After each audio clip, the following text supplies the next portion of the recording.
वालेकुम एवरीवन, कैसे हैं आप लोग सारे के बच्चे? ठीक है। अच्छा बच्चों, हम यहाँ फेडरल बोर्ड का क्या कहते हैं प्री बोर्ड डिस्कस कर रहे हैं और उसमें से पहला क्वेश्चन हमारे पास है। आपको पता है ये बहुत आसान क्वेश्चन है। It is not difficult task for you. कैसे कि यहाँ लिखा हुआ इफ़ एफ ऑफ एक्स आपके पास गिवन है। क्या गिवन है? एफ ऑफ एक्स आपके पास F of x is given 3x + 5 then x - 2 given है। अब हमें क्या करना है? उसका इन्वर्स फाइंड करना है। We are going to find the inverse. आपको पता है इन्वर्स कैसे फाइंड करते हैं? आप सबको बहुत अच्छी तरीके से पता है इस चीज़ का। Let y = F of x होता है, आपको पता है इस चीज़ के लिए। और हम जब इसको सॉल्व करने की कोशिश करेंगे तो y = 3x + 5 divided by x - 2 और देन सो हम क्या करेंगे? Now we are going to make a subject. हम जो है x को सब्जेक्ट बनाने की कोशिश करते हैं। तो ये चीज़ जो है यहाँ पे क्या करेगी? Multiply y = x - 2 then 3x + 5। Now we are going to multiply y with x as well 2, so 3x + 5. Then now we are going to arrange these things. This value goes to there and this value goes to there. So what we have, the yx minus 3x is equal to 2y then plus 5. Okay, so हम क्या करेंगे? Sorry, हम further solve करेंगे. Now we are going to take x common, then y - 3 then is equal to क्या हो जाएगा? 2y plus 5 और यहाँ पे y + 3 को हम डिवाइड कर देंगे तो ये हो जाएगा x = 2y + 5 over y - 3. So now x is convert to dx. हम ये पता है आपको y को हम x की जगह ट्रीट करते हैं क्योंकि वेरिएबल हम y पे हम जानते हैं। तो क्या हो जाएगा? ये इन्वर्स ऑफ -1 ऑफ x और जहाँ y है वहाँ हमारे पास क्या आ जाएगा? x आ जाएगा। It is too much easy. ठीक है बेटा, बहुत आसान से क्वेश्चन है। It is not difficult task for you कि आप इसे डिफ़िकल्ट कहें, हम इसे डिफ़िकल्ट नहीं कहेंगे, बहुत आसान है और आई होपफुली आपको समझ आया होगा। ठीक है बेटा, now we are going to move the next question. अब आप देखें यहाँ पर हम मूव करते हैं सेकंड क्वेश्चन की तरफ। इसमें लिखा है if y = ax then the y increasing the exponentially at growth rate of a if। अच्छा बच्चों, इसको सॉल्यूशंस करने के लिए हम एक ग्राफ प्लॉटर की तरफ जाने की कोशिश करते हैं। हमें वो क्या बता रहा है हमें, देखिएगा ज़रा बेटा।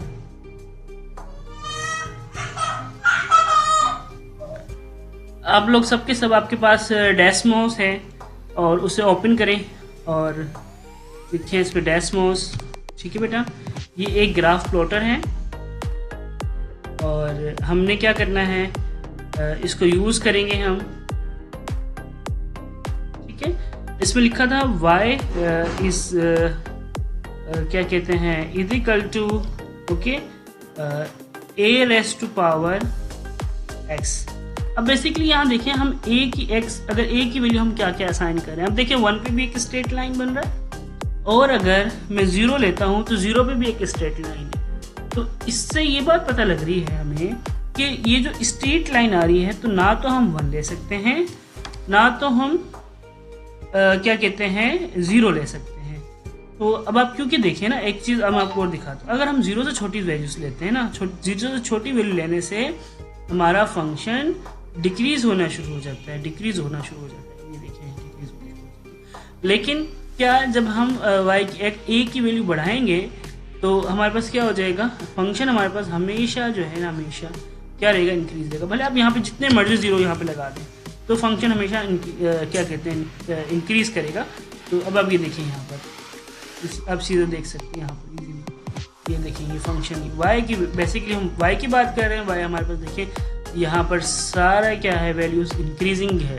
जितनी मैं वैल्यू बढ़ाता जाऊँगा ये कभी भी इस लाइन को क्रॉस नहीं करेगा। तो इससे पता ये लगा हमें इसे पता ये लगा कि हमारे पास जो ये फंक्शंस हैं कि यहाँ पर ये तो नॉट करेक्ट ऑप्शंस। आपके पास जो है करेक्ट ऑप्शन क्या है? this is not correct and this is also not correct. And this is also not correct, this is a is a correct option. ठीक है बेटा, ये मैं आपको एक ग्राफिकल मेथड से सारी चीज़ों को समझाया, आई होपफुली आपको समझाया होगा। ओके, हमारे पास थर्ड क्वेश्चन है, बहुत आसान सा क्वेश्चन लिखा हुआ है बेटा, it is not difficult task for you, कि यहाँ पर हमने ये बताना है डिसकंटिन्यूस। सबसे पहले डिसकंटिन्यूस चीज़ को समझिए, डिसकंटिन्यूस क्या होता है हमारे पास। ठीक है,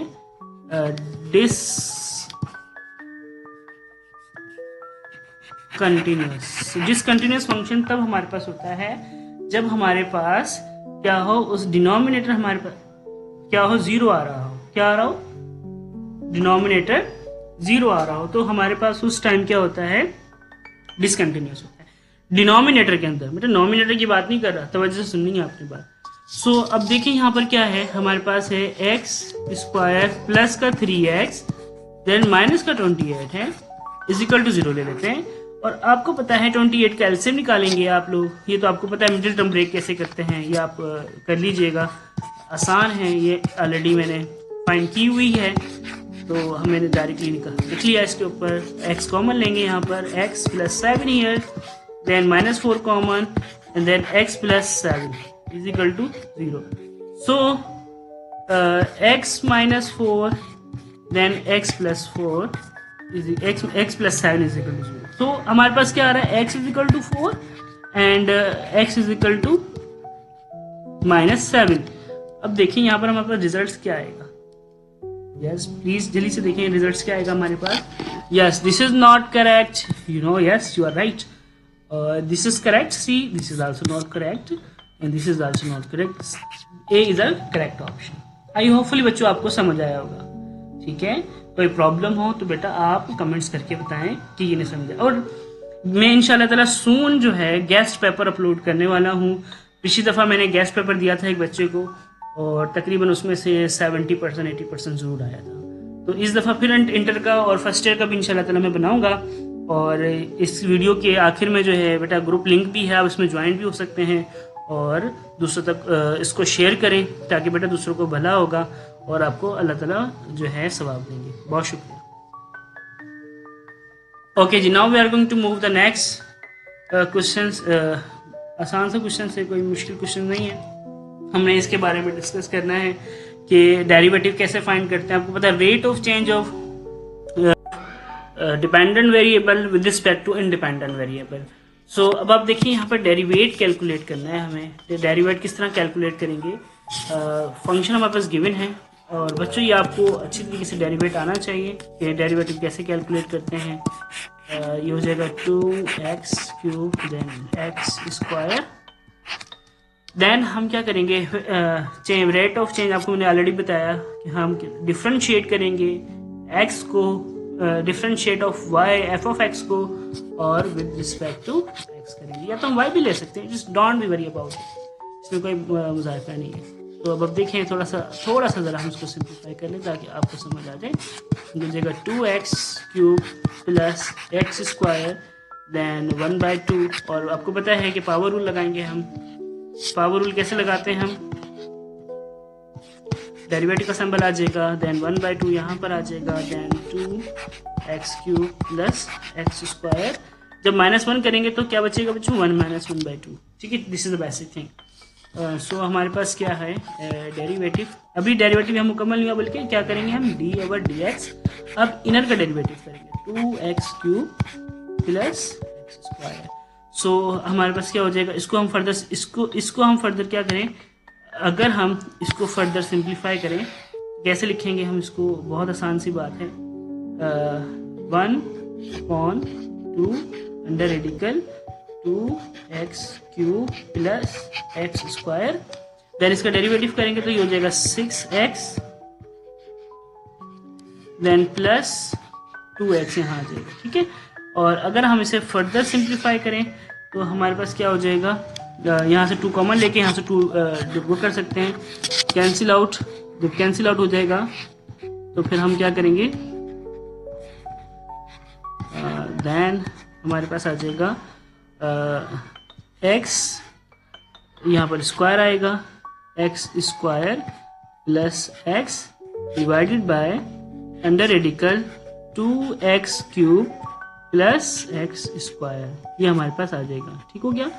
अब हम क्या करेंगे, अब ऑप्शन देखेंगे हमारा ऑप्शन कौन सा करेक्ट है। आप लोग सारे बता सकते हैं कौन सा ऑप्शन करेक्ट है। यस यस यस, एक मिस्टेक हमने की, जब यहाँ से हमने 2 कॉमन लिया था तो यहाँ 3 बचा था। यस, आपने बिल्कुल ठीक बताया, यहाँ पर ये चीज़ है। सो हमारे पास करेक्ट ऑप्शन कौन सा हुआ? This is not, yes this is correct option. यही D is a correct, D is a correct option था। और हमारे पास C is not correct, C हमारे पास करेक्ट नहीं है, सी इज नॉट करेक्ट,